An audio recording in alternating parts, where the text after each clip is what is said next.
Hello, I'm Ozzie Ostwalt. Welcome to AppTV's Religion and Life. This week, the Pope's visit to the United States.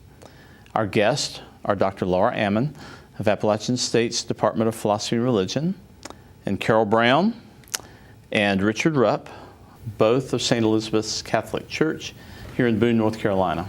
So welcome to you all, and thank you for happy to be here. Joining me today. This week has been very exciting in terms of what's been in the media, perhaps an historic week with Pope Francis visiting the United States for the first time. And I'd like to reflect on that during today's show. And I'd like to start with you, Laura. If you would help us to understand this Pope a little bit, perhaps. He's obviously wildly popular. He's captured the imagination of people around the world, not just Catholics, but others as well. And if you could, tell us a little bit about Pope Francis, why you think he has captured the public imagination like he has, and put him in context for us.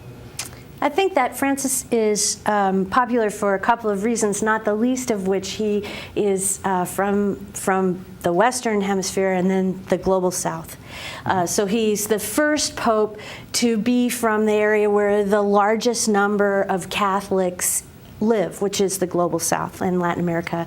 Argentina is his home country, and it may be a bit less Catholic than some of its neighbors, but it's still a strongly Catholic nation. And he was a very active archbishop in that country before he was invited to be cardinal.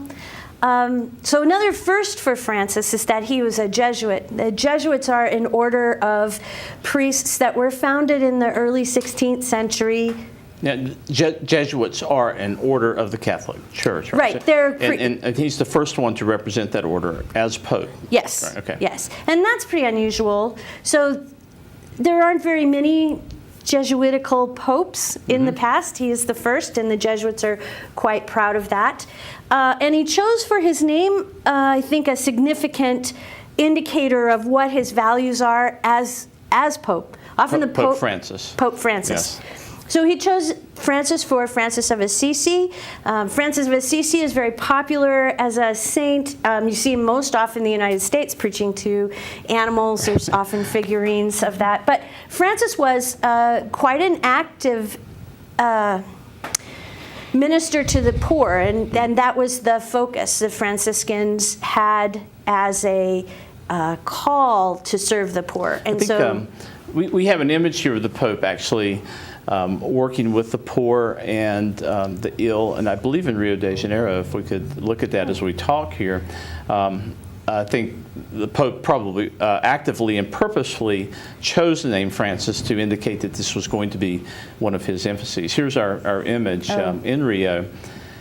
And again, ministering to the poor and to the sick has been one of the hallmarks of his papacy. And this brings to mind, Laura, there's some stories early on in his papacy, and maybe you can verify this, that the Pope would actually slip out of the Vatican at night in disguise and go out into the streets of Rome and minister to the poor anonymously, or as close to anonymously as he could make it. Are those true reports? Is that? They seem to be. They're verified in several different sources. The Swiss Guard have actually confirmed that he comes down dressed as a regular priest, so the white collar and black cassock, and off he goes to wash the feet of the poor, and he goes to prison ministries. And early in his papacy, too, he was eating with the Vatican gardeners. He gave up the voluptuous apartments that exist for the Pope at the Vatican. He has a very tiny apartment that he uses. He's very humble. And there's a lot made of that Fiat, but I think the Fiat that he was photographed driving around in during his visit to the U.S. is also about his kind of smaller, more humble approach to the papacy, right. Which is not really to say that Benedict was extravagant, but Benedict was a very different kind of pope, very different sort of focus on orthodoxy and orthopraxy and how people are as Catholics. In a catechismal, in a believing kind of way. And Francis is much more like, here's how you can live this way. Here's my example, and you should follow it. And I imagine that it's part of the big reason, one of the big reasons that he has struck such a chord with the public. He seems to have just a more human and personable and affable personality, I guess. I have a second image here, one of my favorites of Pope Francis, interacting with a baby, which is not in itself uncommon, but, Right. but this is a beautiful photograph that I think gives us some insight into his personality as well, if we can see that image. And while we wait for that here, I don't know, it's just, this I think gives us a special look into the personality of this Pope and how he comes across as just a very human and likable person. And I think that's part of what has captured the imagination of Americans. Carol and Richard, let me turn to you for a moment. This was a historic visit, as we were talking about earlier. I'm curious how this Pope's visit to the United States, how do you see this affecting American Catholicism or American Catholics, or how has it affected you? What do you take from this visit? What are you talking about in your churches and whatnot? I can tell you more about how I think it has affected other Christians, because those are the people who have come to me, have called me up and said, I'm glued to the TV. He is so wonderful. I really think, for me, I see Francis as a Christian first. I mean, he's the leader of the Catholic Church, and I feel so blessed to have lived in his lifetime. People like this don't come into our lives very often, and I think he's going to have a profound impact on people everywhere, and certainly within the Catholic Church, because his emphasis is on how we serve one another, not how we follow the rules and the regulations. And it's like turning things over a little bit for us, because we're probably more structured rather than less structured than a lot of churches. Right, and I was struck by one thing. The first thing you said actually was that your perception of the Pope is as a Christian first, not as a Catholic first. You didn't say not as a Catholic first, but I took that to be the implication. So on the one hand, the Pope is the personification of Catholicism, but on the other, he has seemed to have the ability to reach out beyond the Catholic Church to Protestants, to non-Christians, Muslims, and Jews, and even to non-believers or non-religious people. And is that kind of what you're expressing there? That's really how I feel, and how I think. We've had some other great people in our lifetime: Gandhi, Martin Luther King. I mean, some have been Christians, some have not, but I think the greatest person in history is Jesus. And I feel like Francis has let go of a lot of the trappings of religion and gotten back to who Jesus is and trying to be Jesus to the world. I think he sees people first, not who they are and what their affiliations are. And I think we're probably all called to do that. Jesus certainly did. Richard, what about you? Is there anything in particular that stands out about the visit or about the Pope in particular? Well, in a word, mercy. This is the Pope of mercy. And whatever problems we have in the world, he calls upon each of us, I think, to exercise mercy before judgment. And mercy has, I think, the capacity to resolve injustice. And he's about justice, too. We can look at both of those, I suppose. But I was impressed, among other things, by the people he talked to. He went up to Spanish Harlem, and he talked to the kids, and they sang songs. They weren't singing loud enough, so he said, sing louder. He went to the prisons and talked one after another to these incarcerated people. He talked to the victims of clerical abuse, and that's been the biggest problem the Catholic Church has had to but face. He's going to do that, I think, over the last maybe 25 years. And then he met with families. And that was the whole purpose of his visit here, to go to Philadelphia to meet with families, and everything else just sort of clustered around that like ornaments on a Christmas tree. And when it came to Congress, I think he was very diplomatic there, because he saw Congress, as we do, as a hopelessly polarized situation. And then what he called Congress to do is to talk to each other. Dialogue is one of his favorite words. Mercy and dialogue. These are the ways I see him. And in effect, he said, get off it, get together, compromise, get things done for the good of the people. And that's what we all want. I mean, if you look at the political process, we're yearning for that. People who represent everyone, the common good. And three things about the Pope that I like particularly, three qualities. His humility stands out. He is a humble man, which means he's honest. Mm-hmm. He's simple. That's hard to come by, because he could have been very complicated, and maybe he was in his earlier years. Authority has a way of doing that to people. Mm-hmm. And then he's joyful. The joy of the gospel was one of his encyclicals. And that is a wonderful package for all of us to aspire to: simplicity, humility, and joy. If we can't enjoy life in this beautiful world, that's another thing he's very big on, protecting the world. We're stewards of the environment. Then what is life worth? And it seems to me those three things go together. And that really ties, your comments tie back to Carol living a life, an exemplary life for all to follow, and actually to Laura's kind of contextualizing of the Pope. It seems to me that these are qualities that are represented in both the Jesuit and the Franciscan orders: mm-hmm. simplicity and poverty and discipline and whatnot. Yes. You mentioned, you bring up his visit to the joint meeting of Congress. There's an image of the Pope meeting with President Obama that I'd like to show while we chat here. So part of his time in the United States was with political leaders. I think this was actually an earlier photograph at the Vatican, but obviously it symbolizes here, I think, part of what his U.S. visit was about, this meeting with Congress. I thought that was an incredible moment. John Boehner, who actually displayed some emotion while the Pope was there, and Joe Biden, both Catholics.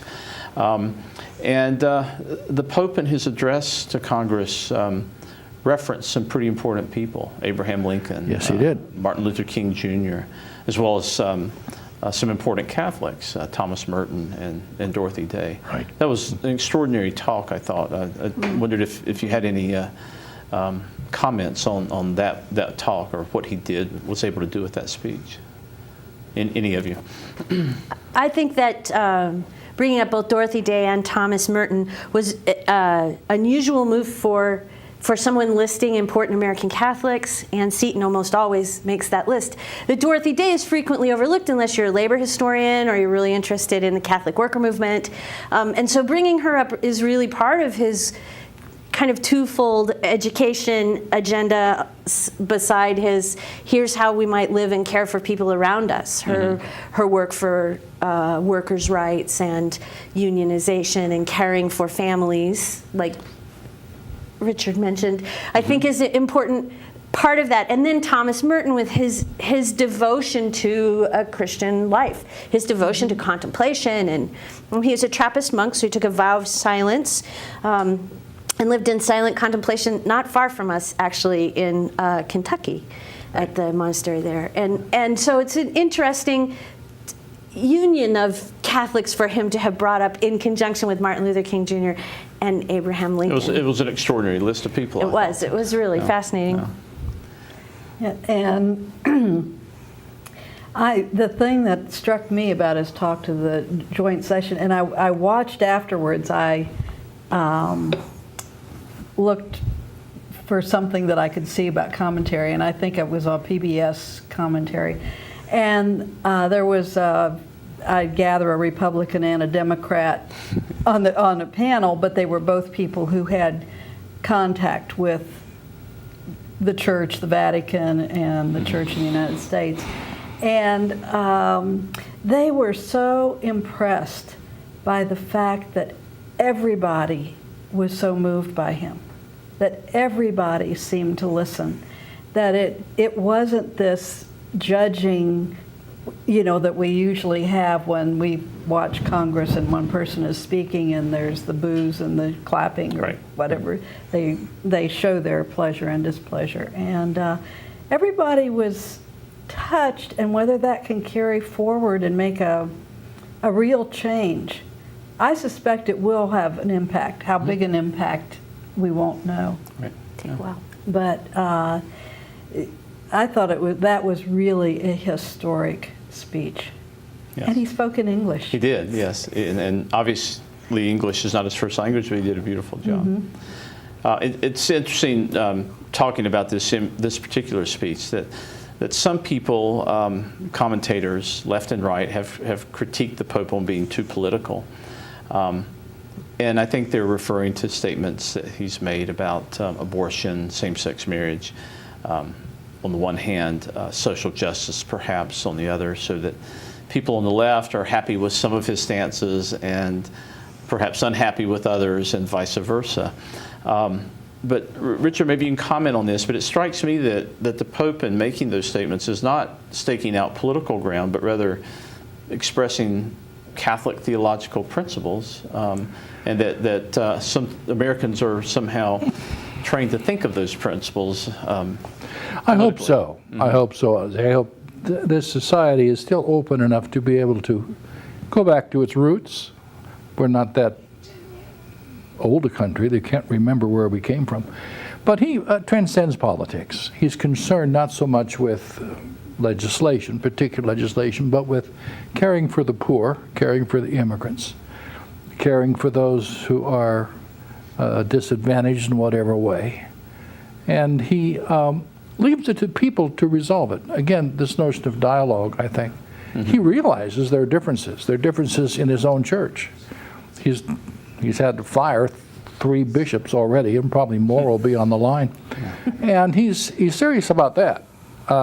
You can be merciful, but you also have to be just when it comes to being responsible for those people who have destroyed that bond of trust that a pastor has to have with his congregation. He's going to bring the axe down. The other thing I like is that he's going to clean out the curia. This is the bureaucracy of bureaucracies in this world. And what he wants... And by curia, you're referring to the Vatican hierarchy. The whole of the Vatican structure. Okay, great. Everybody who come there and sort of... kind of like Congress in a way. They retire in place. And after a while, they don't do very much, or they do things according to their own way. I think he wants to clean all that out. And he reminds me of one of my favorite popes, John the 23rd. He has the same kind of earthy, trusting, and yet demanding air about him. John the 23rd used to evade the Vatican police. One time he was found with his feet in the fish pond talking to the custodian there about his children and so on. It was a hot day, so they were running around the Vatican furiously trying to find the Pope, and there he was talking with the custodian. The other thing I can say personally about Francis, when I was in Rome, shortly after he was elevated, I was at a public audience along with 45,000 of his closest friends, and he was making a circuit in a car, their own Pope-mobile. And just as in that shot you showed, he stopped for a little girl. He had his zucchetto on, and she had a little beanie on. He took hers off, took his off. They exchanged.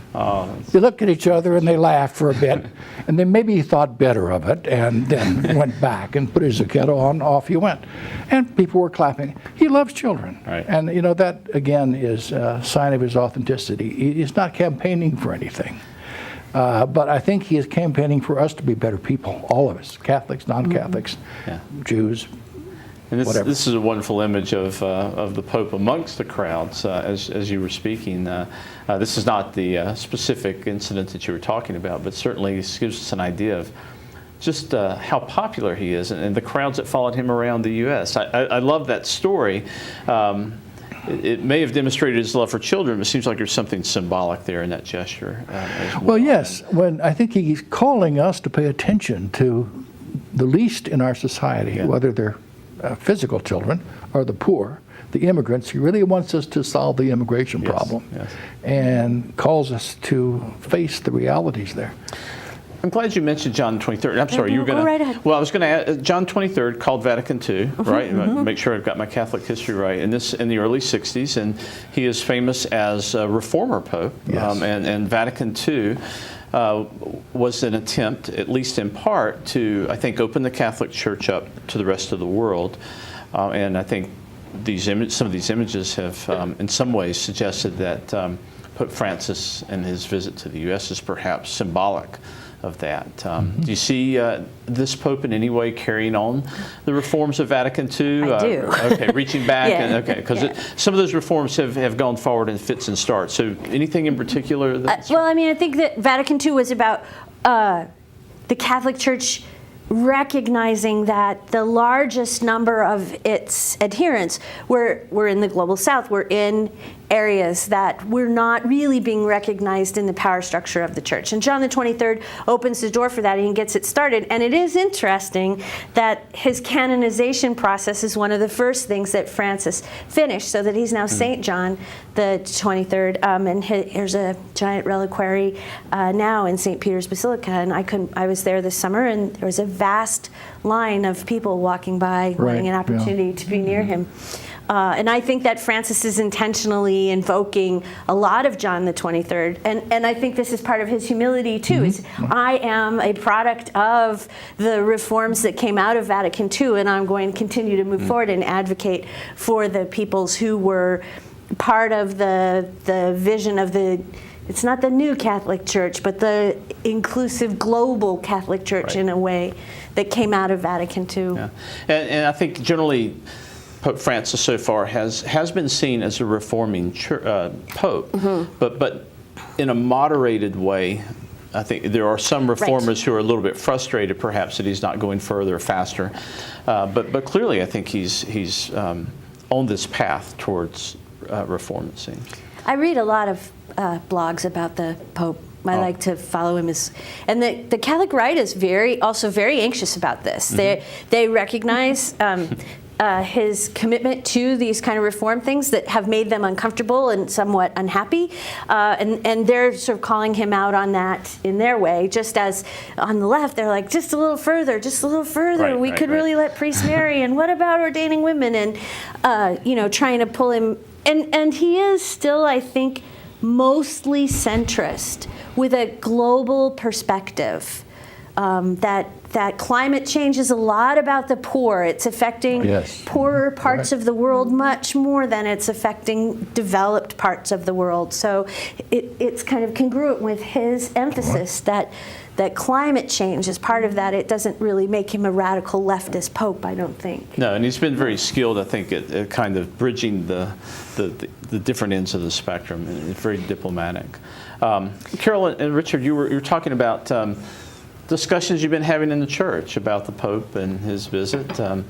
That's curious to me. At a local level, how do you see this affecting Catholic life? Last night, our Bible study group been doing Isaiah these days, and Kay Borkowski, retired member of this community, was saying, one thing you have to realize about him is his tremendous stamina, despite his back problems. He was in Cuba before he was here. So it was almost a solid week of being on his feet and talking. And apparently on the way home on the airplane, he was talking another hour and a half to the people who were with him. And that's wonderful. And I think the consensus, because I raised this question last night, he's the real thing. There's no phoniness about him. He is what he is and who he is.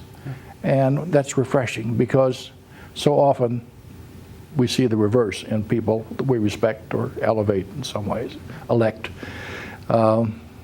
Truth. He's truthful. And he wants people to be themselves, I think. He's not necessarily recruiting, what shall we say, non-Catholics for the church.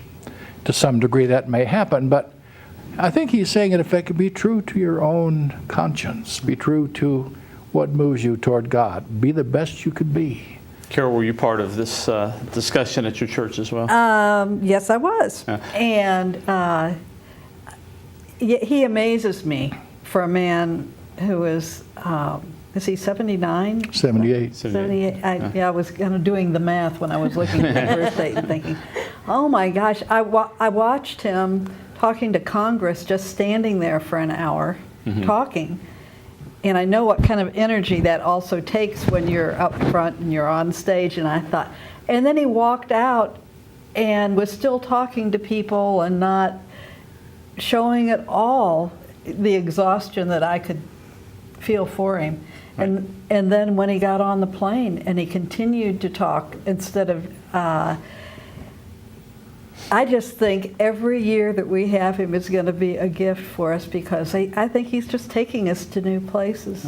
I think his emphasis on the environment goes back to Franciscan theology too. I mean, Francis was brother sun and sister moon. I mean, this was That's a good connection. the seeing God's creation as all gift, and people are gifts, but the environment is a gift. And we are, some people have interpreted Genesis in charge of it, to use it as we want, or we are stewards of it. And I think he sees us as stewards. Good. Well, we're out of time, but I want one word from each of you. One word on the Pope. What's your word? And then we'll close it out. Reformer? Reform. A I'll go reformer. there. I got I'll it. go there. And genuine. Genuine, And humble. Mercy. Mercy. Okay. That's Religion and Life for this week. If you have questions, comments, or suggestions, please contact us at watchapptv.com. Until next time, I'm Ozzie Ostwalt. Good job. Great. Goes by quickly, doesn't it? I was going to say political, but I didn't want to.